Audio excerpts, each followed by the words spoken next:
Bonjour Michel. Bonjour. Alors tu es entrepreneur, tu es coach en repositionnement professionnel.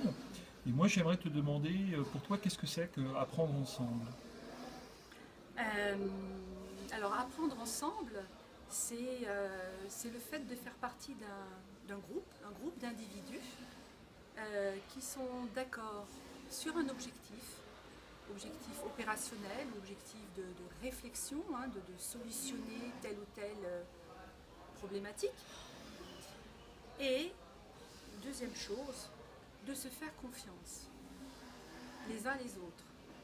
Euh, En entreprise, ça veut notamment dire que les uns et les autres mettent de côté leur casquette hiérarchique, leur statut social ou professionnel et acceptent bien, de s'écouter les uns les autres et d'accepter parfois les difficultés d'avancement, les difficultés de telle ou telle personne par rapport au moment de vie du groupe, hein, au moment de cet apprentissage ensemble, mais aussi d'accepter et d'accueillir euh, les idées, quelles qu'elles soient. C'est de se mettre en posture, donc de recevoir les idées euh, en différant son jugement quand le jugement se fait présent assez fortement. Euh, Est-ce que, et oui, pardon, oui, oui. je voulais te demander un exemple peut-être que tu as pu vivre en entreprise par exemple. Oui, par exemple, l'une de mes dernières expériences marquantes, c'était lorsque j'animais pendant 3 mois auprès d'un groupe d'une douzaine de personnes, hein, tous demandeurs d'emploi, et qui devaient travailler leur projet professionnel, construire un nouveau projet professionnel.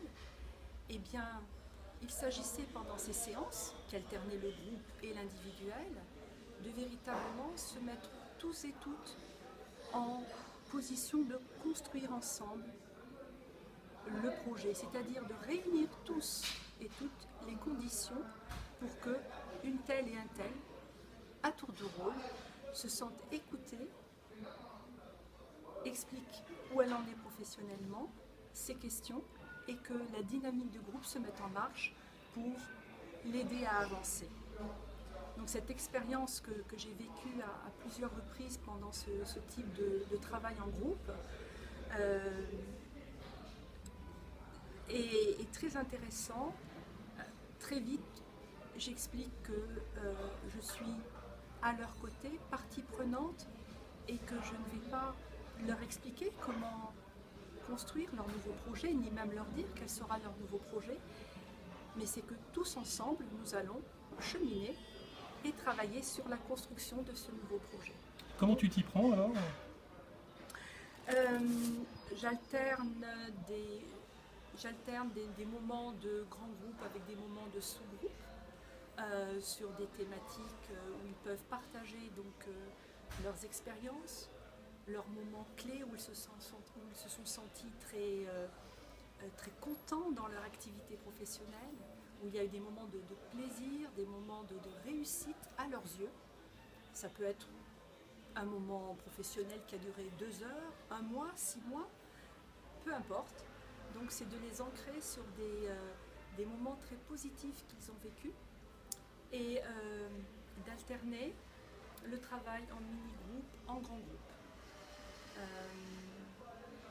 L'autre point que j'invite à faire au groupe, c'est de mener des enquêtes professionnelles entre les sessions, d'aller interroger, d'aller sur le terrain.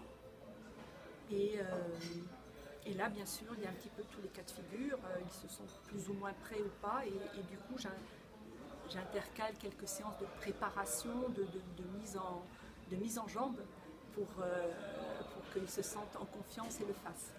Est-ce que tu pourrais nous donner deux, trois conseils pour réussir à mener cette façon d'apprendre ensemble? Euh, c'est de se connecter avec son enthousiasme personnel par rapport à la séance d'apprentissage ensemble. Hein, si,